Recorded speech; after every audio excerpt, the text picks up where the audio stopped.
Bonjour à tous, j'espère que vous allez bien. Je suis ravie de vous retrouver pour le tirage du jour du jeudi 14 juillet 2022. Je suis désolée si vous entendez le ventilo, il fait très chaud. N'oubliez pas que le minutage sera décrit en premier commentaire pour les messages signe par signe astrologique. Mais avant ça, il y aura différentes guidances avec le tarot et l'oracle. Alors j'espère que vous avez la forme et surtout pas trop chaud. Pour ce jeudi, 14, l'as de coupe, eh bien, pour moi, les choses sont claires. Il y a cette notion de commencement, de nouveau départ. Ça peut nous parler ici d'une remise en couple, d'une rencontre, d'une réconciliation, d'un nouvel état d'esprit avec vous-même, parce que tout le monde n'est pas concerné ici par l'amour. Quoi que vous viviez pour cette journée, il y a cette envie ici de remettre les choses en ordre, de remettre les choses en règle par rapport à vous, mais aussi une personne. C'est comme s'il était important vraiment de se faire confiance pour cette journée du jeudi et qu'avec ce chevalier de bâton placé dans votre émotionnel, vous allez avoir cette capacité vraiment d'être dans le mouvement, d'être dans le move, d'être dans l'action et de mener à bien ce que vous avez ici en tête, que ce soit vos projets ou votre état d'esprit par rapport à une personne ou une situation. Il est important ici d'être structuré, vous en avez confiance, alors j'ai fait un lapsus du coup, vous en avez conscience et cette énergie va pouvoir justement vous accompagner parce que vous mettez tout en œuvre justement pour y parvenir. Alors au niveau de l'intérieur, on a le roi de coupe. C'est ma carte préférée du tarot. Je ne sais pas quelle est la vôtre, je vous explique pourquoi. Parce que le roi de coupe, il a une maturité, une expérience, une certaine sagesse, un certain savoir. Il sait ce qui est bon pour lui, il sait ce qui n'est plus bon, ce qui n'a plus lieu d'être dans sa vie. Là, bien sûr, je parle de vous. Parce que il y a eu des pensées, des méditations, il y a eu cette notion de d'introspection qui a pu être fait au préalable.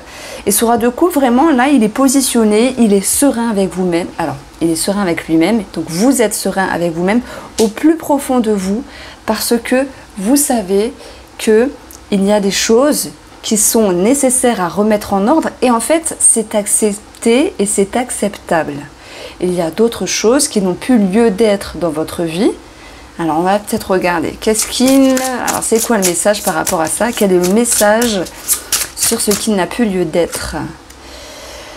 Alors, le pape, cette notion de valeur. Alors là, c'est vraiment cohérent avec toutes ces cartes-là, puisque on va avoir ici une compréhension, une clarté d'esprit, un mouvement intérieur qui fait que vous voulez des choses et vous voulez plus d'autres choses. Ce que vous ne voulez plus, c'est ce qui manque de valeur. Ce qui, comment je peux dire ça, parce que je m'y perds un peu, un manquement à la valeur. Voilà, vous voulez des choses carrées, correctes dans votre vie et basta. Je pense que vous me suivez, je vais arrêter de tourner autour du pot. Ce pape, il peut représenter aussi tout le côté spirituel, mais peut-être une façon erronée, parce que chacun va évoluer à sa manière et dans les cycles de connaissances ou de développement spirituel, parfois, donc là c'est un aparté, il y a des personnes qui vont chercher à peut-être aller trop vite ou trop loin. Il faut simplement laisser le temps au temps et ne plus être dans le contrôle. Je mets aussi une parenthèse, bien que ce ne soit pas du tout mon délire, à toutes les flammes jumelles. Alors, je ne juge pas, il n'y a pas de souci, je peux tout à fait comprendre. Et c'est quelque chose de spécial à vivre. Après, il y a eu un effet de mode, etc. Vous savez, il y a 2 ans de ça. Mais on a un côté spirituel par rapport à l'amour. Alors, est-ce qu'il y a certaines personnes qui vont se dire, ok, j'arrête de psychoter, ok, je ne vais plus croire que c'est ma flamme jumelle ou que sais-je. Il y a quelque chose comme ça qui ressort de ce style-là. Donc quoi qu'il en soit, vous, avec vous, pour cette journée du jeudi, du 14 juillet, vous êtes focus sur l'avenir droit devant, avec cette notion de confiance, cette envie d'être structuré et de ne plus faire n'importe quoi. Voilà, en tout cas, il y a de belles parenthèses autour de ce qu'il y a de la valeur. Et ça, c'est très important dans votre vie parce que, pour moi, vous recherchez une certaine authenticité. Et tout ce qui peut manquer d'authenticité ou de valeur à vos yeux peut être éradiqué de votre vie. C'est votre souhait. Alors, sur le domaine de l'amour, nous allons avoir la mort et la renaissance. Il va de soi que certains d'entre vous sont en divorce, sont en séparation. Il y a peut-être l'idée d'un mal pour un bien, c'est l'idée de pouvoir refaire sa vie, se libérer, se détacher, souffler de certaines entraves, etc. Pour d'autres, ça sera un petit peu plus dur. Mais voilà, en termes énergétiques, la mort, c'est une transition, c'est un changement, c'est un mouvement à l'intérieur de vous, mais aussi peut-être à l'intérieur du domaine sentimental, dans la vision des choses, dans la façon d'émotionner. Oh, je me sers de ce qu'il y a autour, je me fais rire des fois. Oh. C'est vrai que l'empereur, il peut nous parler d'administratif, s'il y a des projets, des signatures qui sont voulues. Je pense qu'il y a des projets qui sont mis en stand-by. Pourquoi? Pour X raisons, soit des modalités financières, soit cette notion d'aléa du temps. Mais, comment dire? Au niveau du couple, il y a une transition. Pour ceux qui sont en couple, il y a une transition en remettant les points sur les i. Je suis sûre que ça parlera à beaucoup de personnes. Pour ceux qui sont célibataires ici, moi je pense qu'il y a plutôt cette notion de se dire « adviendra que pourra ». C'est une journée, jeudi, où peut-être certains célibataires avaient l'habitude, si certains d'entre vous avaient envie de trouver l'amour à tout prix, de vous ouvrir, et bien là il est question de lâcher prise et d'arrêter de chercher ah ça va se faire, ah telle personne, ah tel endroit, ah tel moyen de communication. Donc ici j'ai plutôt l'idée d'un lâcher prise et un changement au niveau de la perception. Alors, sur le domaine financier, nous avons le 6 d'épée. Alors, soit c'est une situation du passé qui refait surface. Ça peut aussi nous parler ici, pour moi, de ce qui se réfère à un héritage. Je le dis parce que j'ai eu plusieurs fois en consultation. Bon, quand ça parlait d'un héritage, on avait le 6 d'épée aussi. Maintenant, c'est aussi cette notion de lâcher prise, de faire le deuil de quelque chose. Peut-être on avait un projet en route, on avait quelque chose en tête. Pour certains d'entre vous, on verra plus tard, adviendra que pourra. Et pour d'autres, c'est ok, les choses se font, maintenant, basta, on peut souffler. Voilà, le 6 d'épée, ça peut... Alors, qu'est-ce que je vous ai dit, moi? Je raconte n'importe quoi. Alors, le 6 d'épée n'a pas de référence à l'héritage. Pour moi, ça peut être en lien avec le 6 de coupe qui fait référence aux enfants et au passé. Donc, excusez-moi, je rembobine et je reprends ma lecture. 6 d'épée, lâcher prise ou deuil. Bon, effectivement, dans le deuil, on peut aussi avoir cette notion d'héritage. Donc, tout se rejoint finalement. Alors, le 6 d'épée, étant donné ce qu'on a autour, je dirais qu'il y a un nouvel état d'esprit par rapport à un fonctionnement financier ou des attentes ou un projet. Et c'est un petit peu cette phrase encore qui revient, adviendra que pourra. J'ai l'impression qu'on va décider de moins se prendre la tête pour cette journée du jeudi. Allez, on va regarder ce qui se passe professionnellement. On a le pendu. C'est pas forcément mal. Le pendu, c'est un temps de pause qui est nécessaire pour réfléchir, pour avoir une certaine conscientisation. Et ici, moi, je pense que ça peut être synonyme d'introspection, de réflexion, comme s'il y avait besoin de mettre en lumière quelque chose nécessaire pour avancer d'une meilleure manière sur le plan professionnel. Nous allons retrouver ici, alors, le conseil. On a le valet de denier.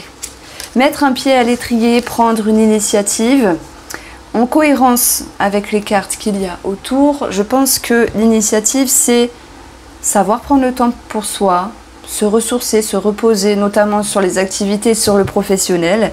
Et puis le conseil, c'est aussi de faire les choses autrement, peut-être avec plus de spontanéité, de légèreté, qui fait référence à votre énergie intérieure du roi de coupe, qui lui sait ce qu'il veut et sait ce qu'il ne veut plus. Donc pour moi, il y a beaucoup de personnes qui ont pu se remettre en question sur le domaine professionnel et ça a eu du bon, voilà, de se remettre en question, de changer certaines choses pour pouvoir avancer plus sereinement, simplement.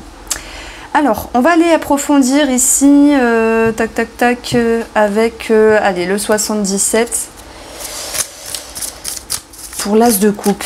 L'as de coupe qui peut nous parler d'une rencontre, hein, d'une réconciliation, d'un commencement, d'authenticité, de pureté, d'un nouvel état d'esprit.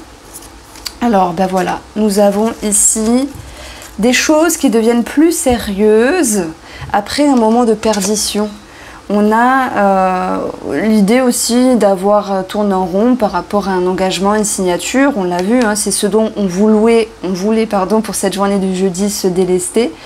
Donc moi je dirais qu'il y a un côté sérieux qui revient sur le concret par rapport à des attentes matérielles. On arrête d'être perdu, on regarde les choses en face et avec l'as de coupe on cherche l'authenticité, la pureté, quelle est la meilleure direction à emprunter pour cette journée. Si on parle de sentimental, puisqu'on a aussi une as de coupe, c'est cette idée que les choses redeviennent sérieux va aussi nous dire qu'on va pouvoir mettre les points sur les i, peut-être s'expliquer, pas forcément méchamment, mais il y a des choses qui sont nécessaires à avancer dans la relation. Alors, l'empereur, lui, il est en lien avec un H et la clé. Il peut y avoir des solutions de trouver par rapport à un homme, un héritage, un hôpital, l'honnêteté, l'honneur, l'humour peut-être, tout ce que vous pouvez mettre derrière un H. Après, je n'ai pas d'autres idées en tête, mais de quoi ça vous parle à vous? En tout cas, l'empereur, voilà, il remet les choses en ordre ici, notamment sur le plan relationnel et sentimental par rapport à un homme. Alors, chevalier de bâton et roi de coupe, nous allons avoir la lune. La lune, tout à l'heure, ça me parlait de spiritualité. Et là, on a l'idée de se voir se délester. Alors, franchement, moi, j'adore. J'avais hâte de faire ce tirage-là, comme tous les jours. J'ai tiré cette carte-là tout à l'heure en demandant à mes guides de me dire qu'est-ce qu'on a pu envie de voir dans notre vie, qu'est-ce qui est l'important de mettre derrière soi. C'est le pape. Cette notion, voilà, de ce qui n'a pas de la valeur, on le met de côté, on n'en veut plus, on recherche l'authenticité. Ok, j'avais parlé de spiritualité dans le sens où parfois on va essayer de... Enfin, j'ai pas d'exemple parce que c'est bizarre, mais on va essayer de peut-être de trop s'instruire, d'avoir trop de connaissances, de trop contrôler la spiritualité, d'explorer tel ou tel domaine. Alors que parfois les choses, et souvent, c'est souvent le cas, elles se font tout naturellement. Il faut laisser le temps, elle viendra que pourra. Et pour moi, il y a une certaine compréhension à ce niveau-là parce qu'au niveau de la lune, intuition, perception, rêve, tout ce qui est impalpable, avec la carte des petites feuilles de l'automne, on s'en déleste. Donc il y a peut-être moins d'attente sur tout ce qui est impalpable et de l'au-delà. Je pense notamment aux personnes qui ont perdu un proche et qui sont en attente de peut-être de messages, de réponses par rapport aux défunts. Parfois ça se fait, parfois ça se fait pas. Et voilà, c'est... Après, bon, vous avez toujours la capacité d'aller voir un médium, il faut trouver un bon médium. Et ensuite, il y a aussi un laps de temps, un délai. Alors après, moi, j'y connais rien, c'est pas mon domaine. Quand ma grand-mère est morte, j'ai eu, pas de suite, mais j'ai eu des messages avec une lampe qui grésillait et je posais des questions, ça s'allumait, ça s'éteignait 2 fois. C'était une lampe où, vous savez, on appuie dessus. Et par le toucher, elle s'allume et il s'est passé plein de choses comme ça, la télé qui s'allumait, tout ça. Donc, ouais, il y a cette notion de message qui me parle ici pour certains d'entre vous. Alors, je suis désolée, je raconte des brides de ma vie, mais voilà, sans aller en profondeur, mais peut-être que ça parlera à quelqu'un finalement. Alors, sur le plan sentimental, nous avons la mort. On a des transitions au niveau des discussions, donc on a cette notion de mouvement, de changement. Il y a plusieurs possibilités possibles, et même s'il y avait un projet en commun en route, on voit que les choses sont différentes, il y a plusieurs ouvertures. Certes, il peut y avoir l'idée d'une perdition, on ne sait pas comment faire, dans quelle direction aller, peut-être qu'on remettra tout cela à demain, à plus tard. Pour moi, c'est 2 énergies positives, la mort c'est un changement pour un mieux, mort et renaissance. Nous avons une transition au niveau des échanges ici. Sur le domaine financier, on a des opportunités. Alors oui, il y a des personnes avec le 6 d'épée qui doivent lâcher l'affaire, adviendra que pourra, les choses se feront plus tard. 6 d'épée aussi, c'est laisser au passé ce qui est négatif, avancer avec plus de lâcher prise et de légèreté. Il peut y avoir des opportunités derrière tout ça, des nouvelles portes, des propositions. Alors, pourquoi on a le pendu au niveau professionnel? Pour éclairer. Je vous ai parlé de conscientisation, ça ressort ici. Avec le soleil, ça ressort parce qu'on a besoin de mettre en lumière quelque chose qui est nécessaire pour avancer. Le conseil, c'était le valet et on a ici la carte de l'amélioration avec la carte claire. Je ne sais pas comment la nommer, mais voilà.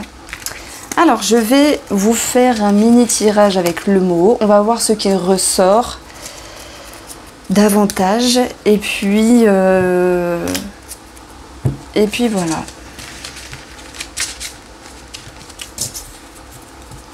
Bon, j'ai commencé à faire les taroscopes d'août, enfin j'en ai fait que le signe du bélier, je vais le mettre en ligne ce soir. Il y aura le tirage général avec sa partie sentimentale et l'extension sentimentale. Alors c'est gratuit, hein, je vous le dis, parce que quand je dis le terme extension, on me demande si c'est payant. Oui, oui, c'est gratuit, c'est sur YouTube, je ne vais pas vous faire payer une vidéo qui est censée s'adresser à ce signe astrologique là alors que vous êtes des milliers, donc c'est gratuit et elle sera postée en même temps, comme ça ce sera plus simple pour les curieux. Alors le mot, les énergies du 14 juillet, le tirage du jour du 14 juillet. Pour la coupe, nous avons l'étoile magnifique et la mort, waouh. Alors, vous vous souvenez ce que je vous ai dit tout à l'heure avec le domaine de l'au-delà, hein, par rapport aux défunts. Il peut y avoir cette notion de lâcher prise par rapport au message. On a aussi tout ce qui se réfère à la spiritualité. Il y a un changement, un mouvement de perception, un changement au niveau du regard. Et puis, il y a une autre façon de se sentir serein et sereine pour cette journée. Nous avons ici la lettre, l'anneau, et j'espère qu'elle sera positive, la régression qui fait référence à la tour. Nous avons la mort, décidément, qui ressort beaucoup de fois. Au niveau émotionnel, ça bouge, il y a du mouvement, il y a une découverte. Le serpent, la réflexion et la clé. Vous vous souvenez, je vous ai dit, pour le tirage de la semaine, il y avait de la jalousie, chacun le vivait à son degré, mais vous avez été beaucoup à me confirmer cela, effectivement. Bon, moi je pense que s'il y avait des fourberies, un élément perturbateur, une personne qui vous enviait, qui vous jalousait, c'est bon, elle part aux oubliettes, enfin. Et puis, par rapport aux énergies du mot, on va retrouver, sur le plan relationnel ou sentimental, des solutions de trouver par rapport aux communications qui seront possibles parce qu'il y aura un changement de façon de faire, un changement au niveau de la réflexion et il y aura une meilleure lucidité par rapport à vous et cette personne. Le centre du jeu, c'est l'émotionnel, la fluidité, la légèreté. On peut être surpris de ce qui se passe parce que on peut être capable d'aller à l'intérieur et de réfléchir d'une autre manière. Alors, même s'il y a des choses qui sont retardées par rapport à une signature, un engagement, pour moi les solutions, elles seront présentes, alors peut-être pas ce jour-là, du jeudi, mais prochainement. On voit qu'il y a une forme de lâcher prise et un soulagement au niveau de votre réflexion. Voilà ce que je pouvais vous dire avec le mot. J'ai décidé pour vous, aujourd'hui, n'hésitez pas à me faire vos recommandations pour chaque signe astrologique, d'apporter une possible mise en lumière. Donc par exemple je prends le poisson et je vais demander ici alors attendez, on va faire ça parce que le temps que j'ouvre le paquet, il va se passer du temps. Ça c'est l'information. Les poissons, qu'allez-vous devoir mettre en lumière prochainement? Voilà, qu'est-ce qu'on peut mettre en lumière? Ça peut être quelque chose d'important, quelque chose de nécessaire. Voilà, j'ai choisi le petit le norme. Qu'est-ce que vous allez devoir mettre en lumière prochainement qui sera important? Alors, soit on parle pour les femmes de quelque chose au niveau de la gynécologie, on peut avoir également mettre en lumière ce qui vous dérange, ce qui ne vous convient pas, ce qui vous attriste pour pouvoir transiter pour pouvoir aller dans un lâcher-prise. Il peut être question d'arranger une situation par rapport à une maman également et de mettre en lumière un souci pour d'autres poissons, quelque chose par rapport à un déménagement. Voilà, j'espère que moi je vous trouve des idées à chaque fois. N'hésitez pas à me faire vos recommandations. Les Verseaux, qu'allez-vous devoir mettre en lumière prochainement? Vous avez ici, pareil, hein, la cigogne et le lys. Alors, peut-être quelque chose à arranger au niveau des personnes assermentées ou en lien avec une personne âgée.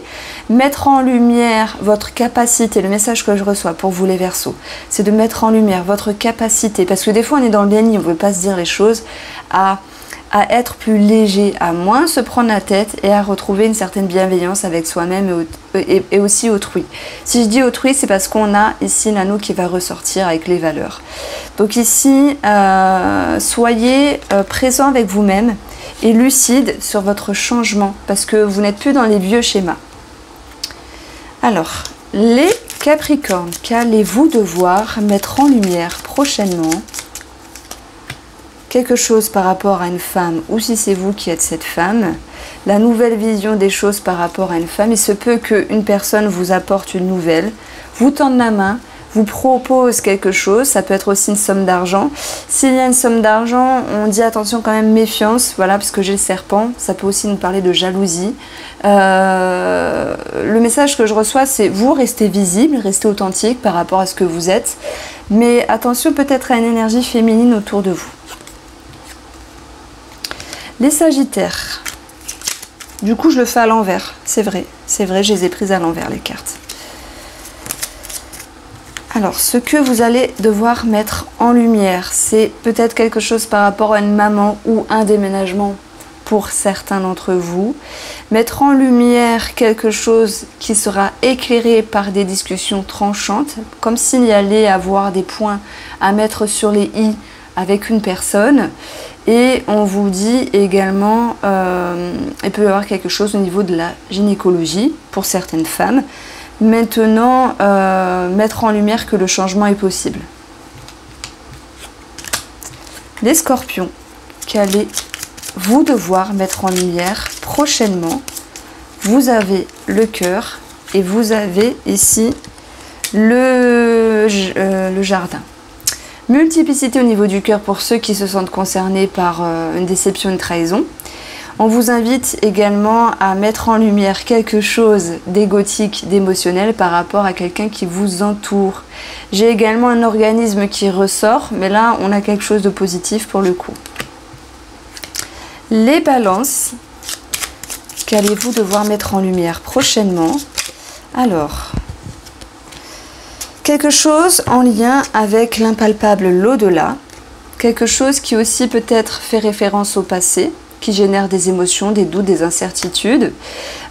Soyez attentifs à vos ressentis, vos intuitions, vos perceptions pour pouvoir ici changer certaines choses et aussi un état d'esprit. Donc là, c'est un petit peu croustillant les Balances parce que vous passez de l'ombre à la lumière. Qu'est-ce que les Vierges vont devoir mettre en lumière prochainement? Quelque chose par rapport à un ami, une amie, un amant, une amante, un partenaire, une partenaire. Pareil, c'est l'idée de pouvoir et de devoir surtout recadrer les choses avec une personne, comme s'il était important de mettre des mots sur des mots par rapport à quelque chose qui vous chagrinait, même si on vous invite à être un petit peu plus ferme que d'habitude. Alors les Lions, qu'allez-vous devoir mettre en lumière prochainement? Vous avez quelque chose par rapport à une personne qui va changer. C'est-à-dire que pour moi, au fond de vous, vous avez envie de vous comporter différemment par rapport à une personne, même si vous ne savez pas réellement comment vous comporter là de suite. Laissez cette remise en question se faire à l'intérieur de vous et vous allez voir que les choses vont pouvoir bouger différemment avec cette personne. N'hésitez pas à vous exprimer de la sorte par rapport à celle-ci. Qu'est-ce que les Cancers vont devoir mettre en lumière prochainement? Alors, quelque chose par rapport à un organisme, un lieu public ou l'entourage. Mettre en lumière cette notion de démarche administrative ou de nouveau départ, pardon. On peut avoir également l'idée de s'éloigner d'une personne. Alors je ne parle pas d'un éloignement franc et définitif, mais plutôt cette notion de savoir un petit peu prendre le large. Voilà. Et la mise en lumière peut être exprimée par rapport à cette personne qui vous entoure. Qu'est-ce que les Gémeaux vont devoir mettre en lumière? Un rêve, un souhait, un espoir. Savoir s'exprimer et savoir s'affirmer. La faux, c'est aussi trancher, couper, dans le sens où si vous avez des envies, ne les oubliez pas, quelles qu'elles soient. Hein.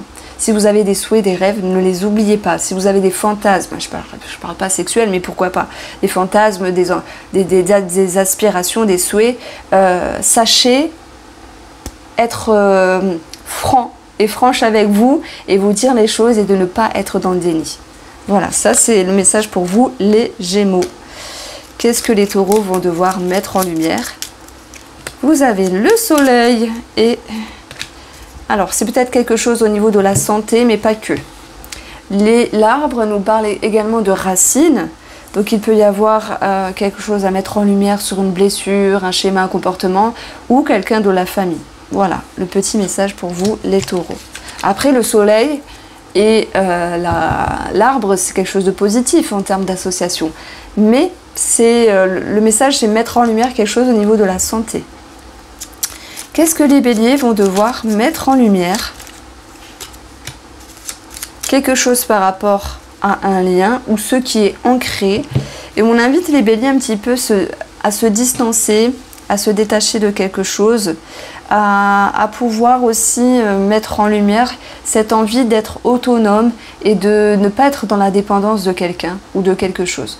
Voici pour vous, j'espère que ce tirage vous a plu, je vous embrasse et je vous dis à demain.